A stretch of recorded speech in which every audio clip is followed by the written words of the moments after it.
Serie B-Win. Tutti i colori della passione. 30° turno di Serie B-Win allo stadio Euganeo di Padova, dove gli uomini di Calori ospitano il Siena di Conte. 12° posto per i padroni di casa, reduci dalla secca sconfitta sul campo del Grosseto.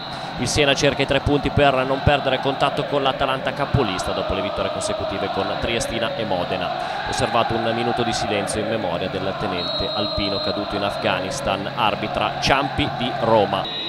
La prima occasione per il Siena c'è con il sinistro, la punizione di Calaiò, risponde Cano senza problemi, qua rivediamo la parata del portiere classe 1976, dall'altra parte vantaggiato il suo tiro, però è pessimo e molto fuori dalla porta avversaria.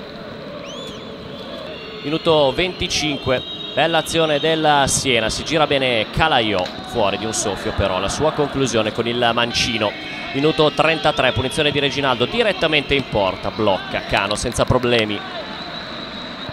Minuto 37, il pallone arriva a Mastronunzio, splendido l'assist di Calaiò.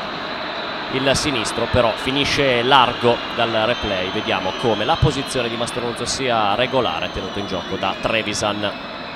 Minuto 40, c'è una ammonizione pesante per il Padova, ammonito Crespo, diffidato, salterà la gara contro il Cittadella in programma per lunedì 14.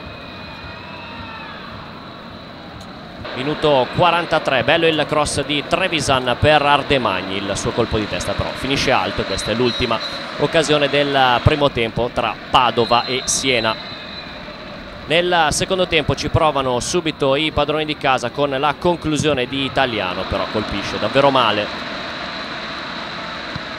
C'è poi al minuto 13 una bella giocata di Brienza che si gira, fa tutto da solo, va alla conclusione con il sinistro, troppo centrale però per impensierire Cano. Poi c'è un rinvio sbagliato di Coppola dall'altra parte, ne approfitta avvantaggiato, il pallone per Ardemagni, vuole girare con il destro sul secondo palo però colpisce anche lui male.